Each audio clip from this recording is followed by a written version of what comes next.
go ahead and get started. Welcome, everybody. I really appreciate everyone taking some time out of their Wednesday evening to come and celebrate the work that these 4 young women have put into these projects. My name is Anne, and I'm the Director of Programs at Brookline Interactive Group. BIG is a nonprofit community media, technology, and arts hub for Brookline. And we've had the privilege of working with Steps to Success in developing a couple different programs. And this one is a pilot program that is part of a larger program to, oops, we can just keep ourselves muted here.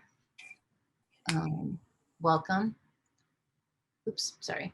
So this is a part of a larger intergenerational storytelling project, and this is a pilot program where we're trying to help connect seniors in our community in Brookline to younger people and foster intergenerational understanding, technology sharing, and connection, especially during the pandemic where so many of our elderly people are isolated at home. So this was one of the ways we want to both teach young people some great media and technology skills and digital storytelling skills, as well as connect with people who are isolated. So this pilot program, the 4 young women connected with their grandparents and were able to, get a story from them and transform that audio story into an actual video. That most of them are about 3 to 5 minutes long. So I hope you enjoy them, and we'll get started here in 1 second. And we want to have, oh, here comes Maria. I want to pass it off to Janelle, who works with Steps to Success and has been our contact there for this program. Hi, everyone. On behalf of Steps, we just wanted to say that we're so happy that Anne approached us to collaborate on this project. We're also really, really grateful that, especially during COVID, the students could be involved with something that gives them an opportunity to learn new skills and explore their interests. We're also really proud of the work that they've all done, and we look forward to more stories in the future. So I will pass things back to Anne now. Thank you, Janelle. All right, and I know we do have a couple representatives from Steps to Success. Does anybody, if anybody else wants to say anything, I just want to give them that opportunity before we start watching the videos. Can I just give a quick shout out, Anne? I'm Lynn Courtney. I'm the Career Explorations Manager at Steps. And, Janelle said that we were so thrilled that this project came to fruition. And I just want to give a kudos to Anne for seeing this through. So claps to Anne. And for the girls for following through with this during this time where, we're doing everything remotely and starting, correct me if I'm wrong, but all young women here are freshmen. So they started a new school year and then started this project. And so the fact that you've gotten to this point is really impressive. So thank you, Anne, and thank you, ladies. That's all. Great, thank you. Yes, I mean, they did, and just to say they did put a lot of work into this project. I mean, they are all going to school, remote, full-time, and also, involved in other things and doing this on top of it. So we're so proud of the work that they have accomplished for this program. So, so let's get started. We're gonna start with Naomi and Naomi's project. Do you want to introduce yourself and your project, Naomi? Hi, I'm Naomi. I interviewed my dad and did a project about his dogs, and something I learned from it was that he really loved his dogs and it had a big impact in his life. So. Your grandfather. Yes, your granddad, not your dad. Great. All right. So let's everyone make sure we're muted. And I'm going to go ahead and roll Naomi's video.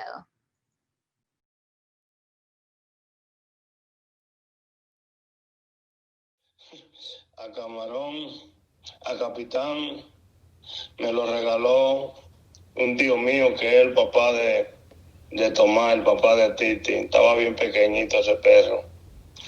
Oh. Y Camarón, en verdad, casi no recuerdo cómo fue que llegó Camarón a mi vida. Pero ya no estaba tan pequeñito, estaba un poquito más o menos grandecito, pero yo lo acabé de criar, sí. Pero en verdad no recuerdo quién fue cómo conseguía camarón. Estaba bien pequeño, yo estaba casi chamaco, ya reformándome, casi haciéndome hombre. Ya estaba hombre, ya trabajaba y de todo eso, pero yo estaba bien pequeño, bien chamaco, estaba bien joven cuando eso. ¿Usted podría decir como en sus 20 o en su...? Por ahí andaba así, porque imagínate tú, y esos perros, no sabes cuándo, tienen más de 30 años, pico, casi 40 años que desaparecieron, 20 y pico de años. Capitán era negro, creo que tenía alguna veta blanca como en la frente, algo así, pero casi allá los perros la gente no sabía en ese tiempo de marca de perro, al menos que habían unos pequeños que le llamaban los bulldogs y así después, pero Capitán no era como, no sé el nombre de Capitán, y Camarón parecía más bulldog que otra cosa porque era más o menos pequeño. Sí, los nombres los puse yo. Capitán fue porque, como siempre, en ese tiempo uno iba también algunas veces a los potreros de los tíos de uno y si esos perros allá le caían atrás a la vaca y yo le dije, cógela capitán, agárrala capitán, y ahí se quedó. Eso me vino de la mente cuando yo conseguí ese perro, que casi no recuerdo cómo yo conseguí ese animal, como es lo que te digo, como no tiene el nombre, lo primero que me se ocurrió fue, ven acá camarón, y así lo dejé. Fue maravilloso, eso fue una vida maravillosa, parecían que eran hijos míos. En donde quiera que yo estaba, ya me sabían que yo estaba ahí porque ellos estaban en la puerta. Con Capitán me pasó que una vez se atravesó un hueso de pollo y yo le metí la mano para podérselo doblar para que se le fuera, porque se estaba atrabancado. Eso me recuerdo de Capitán. Esos perros, tú sabes que el perro, como siempre, hay gente que tiene sangre y hay gente que no. Ellos, mayormente con el extraño, siempre lo primero que le hacen es que le enseñan los dientes. ¿No entiendes? No es que le brincan arriba de una vez, sino que le enseñan los dientes. ¡Ah! ¡Ah! Y mantienen la gente como a raya. Sí. Todo el tiempo han sido así. Sacaba como a los otros animales, es decir, a los gatos, los perros cazaban los gatos, cazaban unos hurones, que había allá hay una rata que se llama hurón, que se come el arroz, los perros mataban los hurones, y así porque no había tanta educación en ese tiempo con los animales, no tenía la conciencia que tiene ahora. Con Camarón fue muy triste, con Camarón yo salí y él salió detrás de mí, yo crucé y cuando él fue a cruzar un carro le dio y entonces cruzó a mi pie y ahí en mi pie se murió.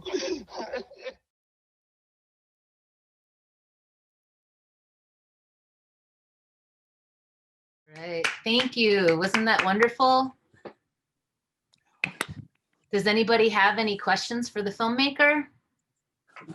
If you have any question or any comment, you can unmute yourself and ask it of Naomi.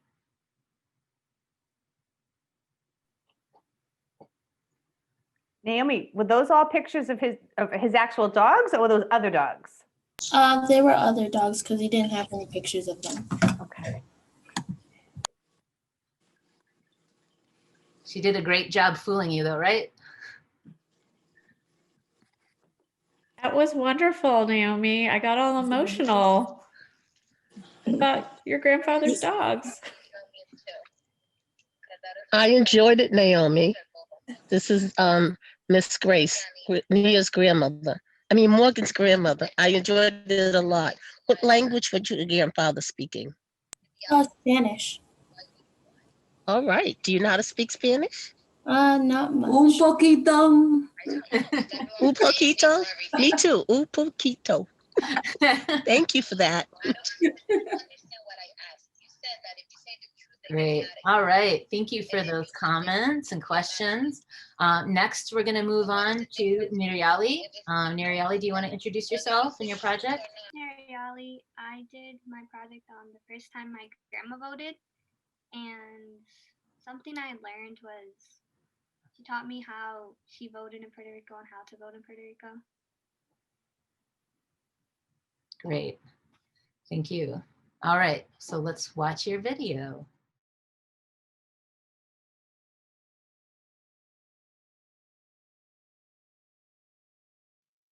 ¿Cómo te sentiste la primera vez que tú votaste? ¿Cómo me sentí?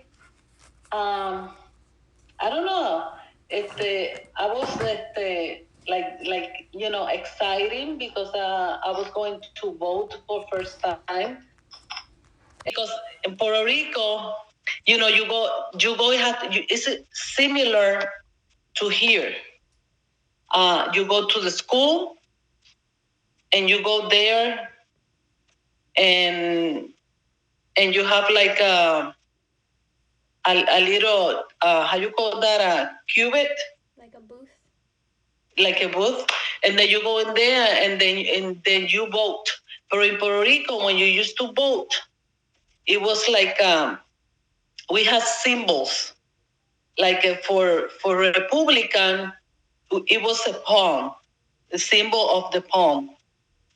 And then if it was you, Democrata, it was the symbol of like a hat.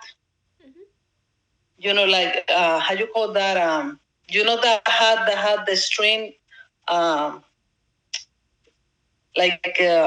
forgot it. Anyway, it was like a hat, a red hat. Mm-hmm. And then for the people that want to be independent, it was like a green flag with a it was green, and then in the middle, it was like a white cross. When you go and vote in there, you only have to vote like an X, and all the candidate down there, it was for that. You vote for just for all those candidates. You like in here, you vote like each people, right? And and we have fun there. You talk to people, and you do. Also you do like caravan. You know what I'm talking about?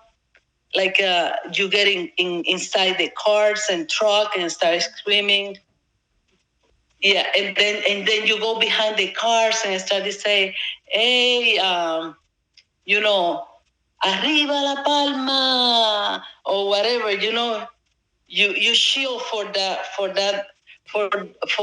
you, for tu partido, for you. If you're Republican, you shield for them.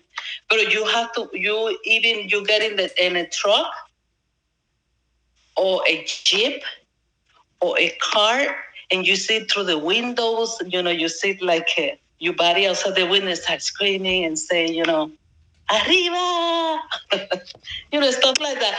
It was kind of exciting. It was fun.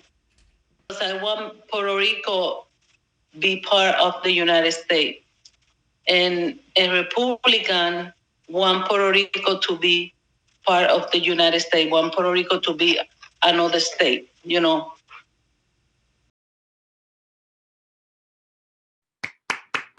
Great job, great story. What a perfect timing with this election year. Anybody have any questions or comments for Nerialie? Nerialie, was it hard to find the symbols that you showed for the different political parties and the actual voting ballot? For the actual ballot thingy, that was kind of hard because we couldn't find one that was clear enough. Yeah, but for the other ones, no.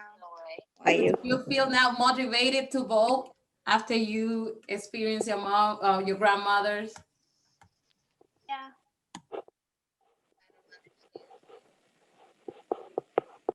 I like learning about the caravans that it sounds like voting day is more like a party and a thing to be excited about. And I didn't know that. And I think that's something we might want to learn more about doing here and making it a day when we all celebrate our opportunities to vote. So that's something new I learned. So thank you. That was great.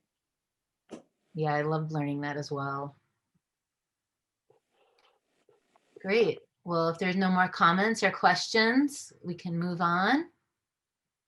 All right. Thank you so much. Nerialie put a lot of work into that, and it was great.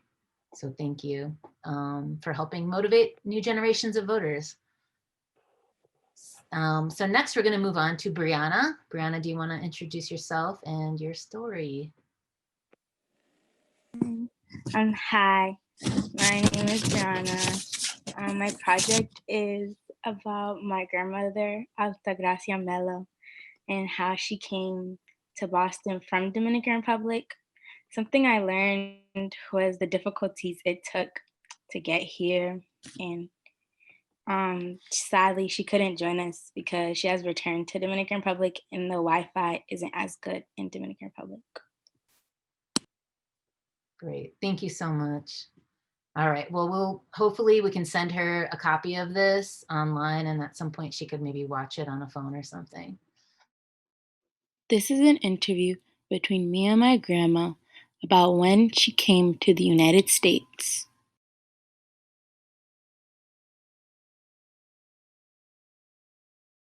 Primero,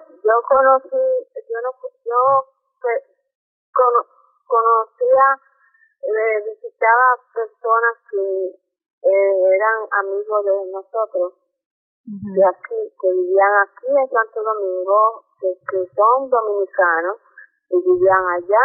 Entonces ellos tenían otros amigos de Centroamérica, de Puerto Rico, y nada, me invitaban a ir a escuela para aprender inglés, pero no aprendí. Fui a la escuela, pero nada más aprendí lo básico, como buenos días, buenas, y cómo está, lo básico.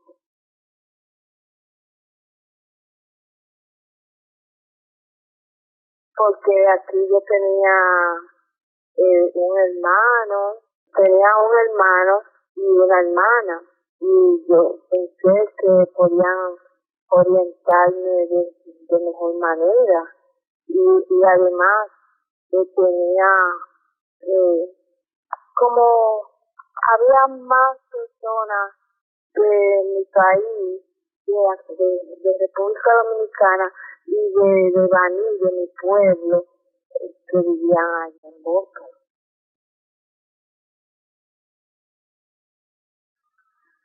Bueno, yo trabajaba en una empresa de mi papá y por medio a la empresa yo conseguí una visa, me dieron una visa, eso es como un permiso que te da el consulado dominicano para tú venir a visitar.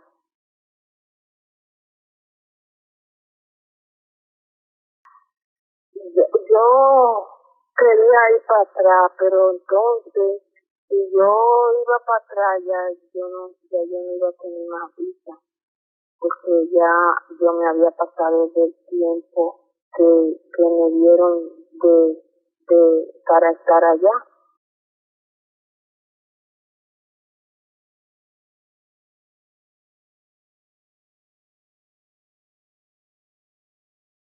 Cuando, imagínate, me sentí muy triste, porque imagínate mi única bebé que yo tenía, y fue una bebé muy querida, muy deseada, muy todo.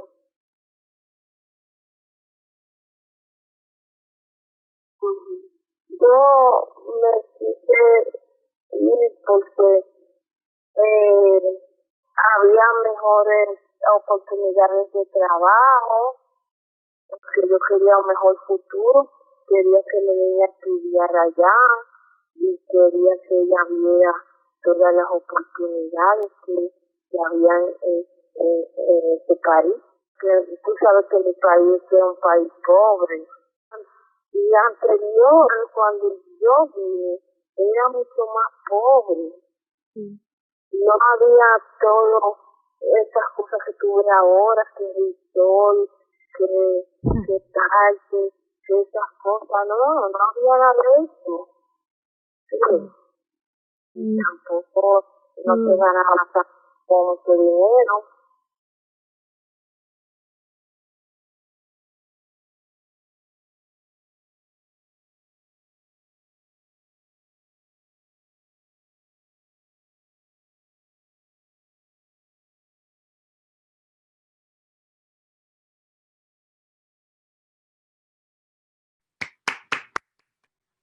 All right. Thank you so much, Breanna, for all the work you put into that. Does anybody have any comments or questions for Breanna? I do. Hello, this is Hello. Sharon. I'm from Alexandria, Virginia. And Breanna, I would like to know, how long did your abuela, if I'm saying that right, live in Boston before she returned to the DR? She left when I was around like 4, 5. So she was there for my mom since she was like 12. So like a while. Okay. Do you get the opportunity to go visit her? When I was younger, I used to visit her every summer. I don't really do that as much, and especially I didn't go this year because of the coronavirus. Right. Okay. Well, thank you very much. I really like what you did with those pictures. I don't understand how to do that, to make like you like slowly zooming, like slowly going in on the picture. What's that technique about? Can someone tell me about that? It was mainly Anne that helped me do that technique. So there's like a secret to that I don't know about. Okay. I love that. Thanks for that. That's a great question, actually, because one thing I forgot to mention at the beginning was just some of the things that they had to learn to do this project. And one was to learn how to, come up with questions in a great order, and then also to record audio, to fix the audio in case there was any audio problems. Like Breanna had a lot of problems because her connection to talking with her grandmother in the Dominican Republic was not great. So we did have to go through some audio sweetening to get that done.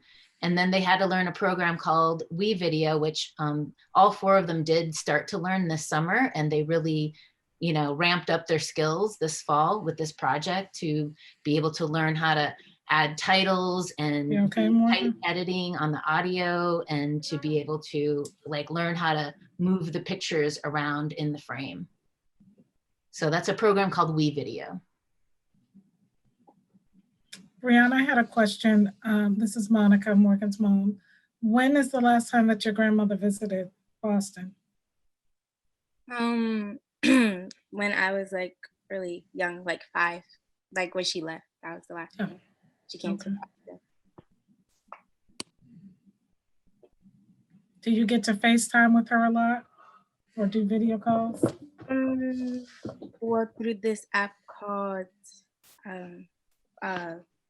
it's like this app called, wait, hold on, I'm sorry. Is it WhatsApp? Yeah, WhatsApp. WhatsApp. I use my FaceTime. I try to FaceTime her through WhatsApp when she has better Wi-Fi, and sometimes we text. Nice. And when my mom calls her using like a Boss Revolution card, I sometimes talk to her. Very nice that you're able to stay in contact with her and see her face.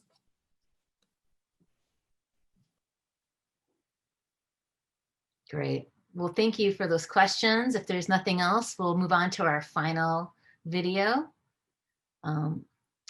All right, so we'll go on to Morgan's video. And again, Morgan put a tremendous amount of work and got an amazing story from her grandmother. And I'll let her introduce it.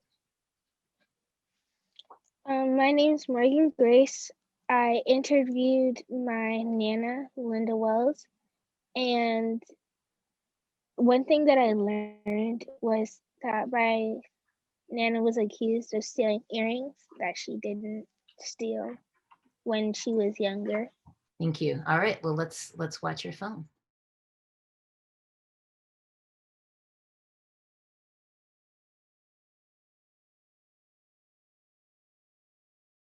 I grew up in Colon, Alabama. It's a part of Tuscaloosa County. In 1950, I stayed there until I was 18 years old. I graduated high school. Then I came to Boston. 1968. Well, we lived in the country, so. What did you do outside of school? Like for fun, like on the weekends? There wasn't very much to do. On the weekends, that was the time, to do all your chores. On Saturday, that was major chores had to be done, you know, going into the week, because in the week, we'd either be at school or parents would be working. So we had to get the house in order. And then we played with the children in the neighborhood because we lived so far from the school. We were bused. Play with your sisters and brothers and your cousins, that was your fun. And it was good because we made up all of our games and everything. We didn't have computers and we didn't have, PS, what do you call them? PS4. We didn't have all those things. So, you had to make up your own activities. And it was good because you used your imagination. Tell me an overview about your high school experience. Well, during the time I went to high school, I went to an all-black high school. And initially we had all-black teachers. And in the 11th grade, they integrated white teachers into the school, but no white children. So I went to school with all-black kids. We got a very good education. We learned about everything. I played the flute in the band. What was the best part about high school? I don't know. I overall, I like learning. I like reading. So I was into my books most of the time. What is something that was really hard to do that's easier to do now? So like somewhere to go. Well, when we were growing up, we didn't have access to very many cars. You might have one car in the family. So a lot of our, if we had to go to the store, which could be 5 miles from the house, you would have to walk. So we did a lot of walking. Or you went to visit your aunts or your uncles, you had to walk because, transportation wasn't available. But, nowadays, everybody has a car. We didn't go in town that much, and when we did, back then a lot of things were segregated. And, you see on TV where it says colored only, white only, for the bathrooms and the water fountains. Mm-hmm. I experienced that. And if we went to a movie theater, black sat in the balcony, and you'd have to go in through a side door. You couldn't go in through the front. But, we still had fun. You're not we went to have fun, so we had fun. And, we experienced some of the sit-ins and some of the demonstrations at the cafe counters and stuff. But, we survived it. Okay, I can tell you a very personal experience. My mom, my sister, and I, we were shopping in, I believe it was Kmart. And we were followed around. And at some point, one of the employees stopped me. Then they accused me of stealing a pair of earrings. And they took me into a room and they searched me without my mom being there. They didn't find anything. And then they had to let me go. But that was very scary, because you think you're going to jail for something you really didn't do. But back then, they could accuse you of things and then they could make it be real. So you really, I didn't know what the outcome was going to be. So that was very, very scary. I think some people still experience this to this day. When they see a black person coming to the stores, they follow you. For no reason, but they want to make sure you're not stealing anything or doing anything you don't want to, you weren't supposed to. I remember one experience where the kids went in and they sat in being defiant or trying to prove a point that they belong there. Mm-hmm. And it caused an uprising,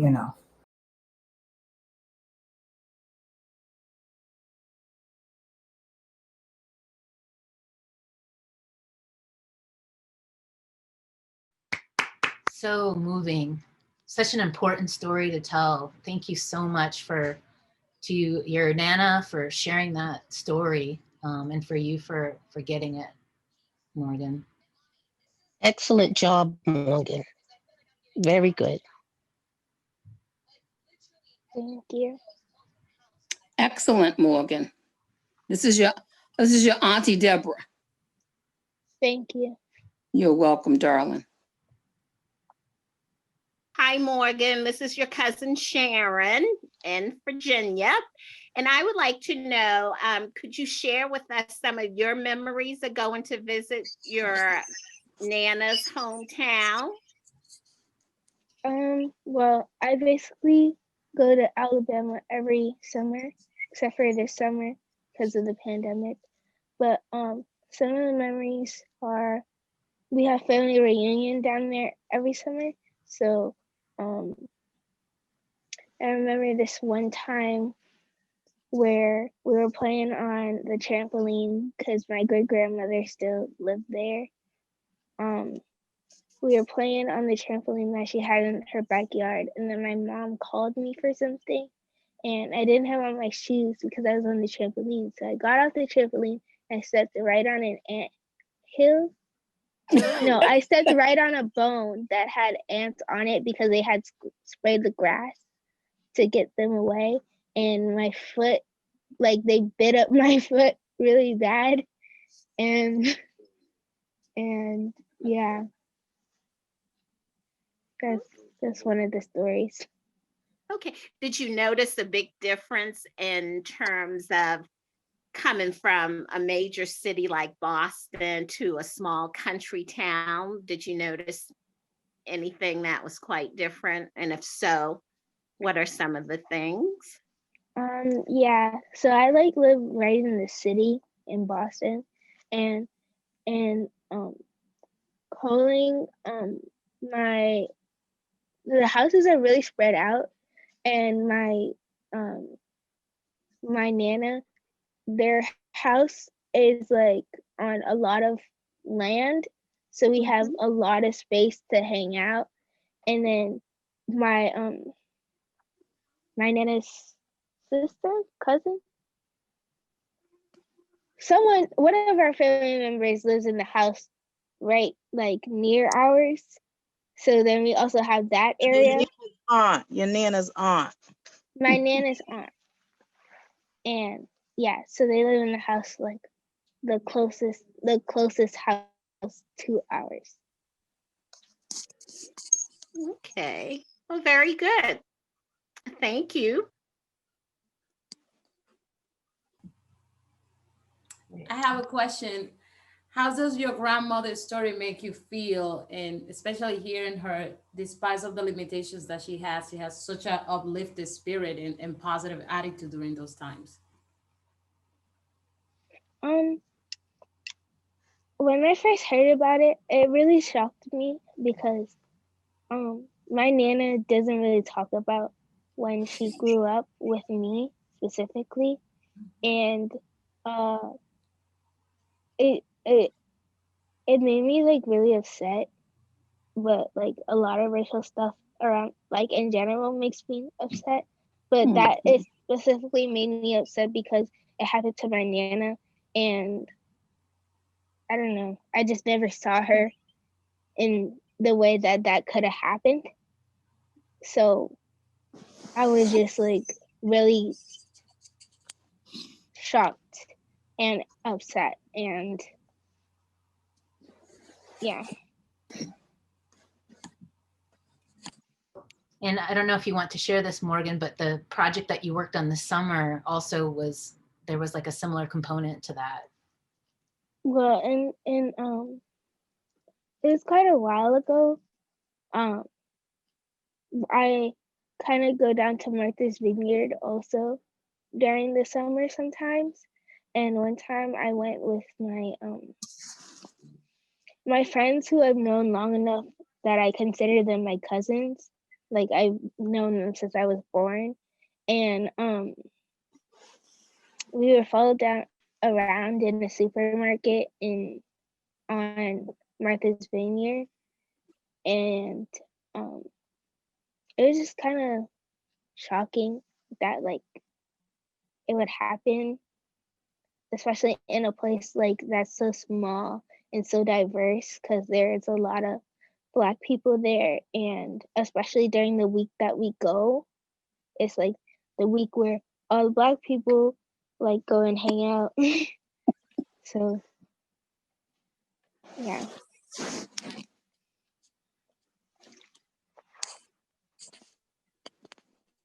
What an awakening in a way for her to like have had that experience this summer, and then this totally separate project, this comes out with her grandma from so many years ago, that it was very shocking.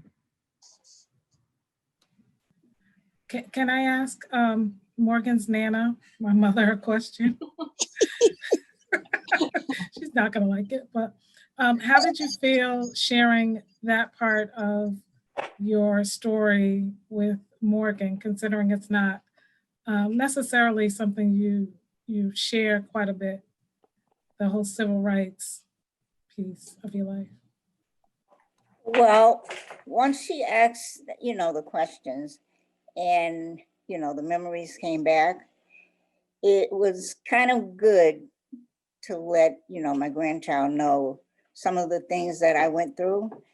And it almost parallels a lot of the things that are going on now, as far as injustice.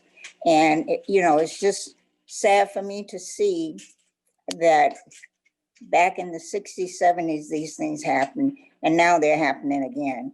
You would have thought that we had come a long way, but a lot of the racism, I guess I would say, was undercover, overt.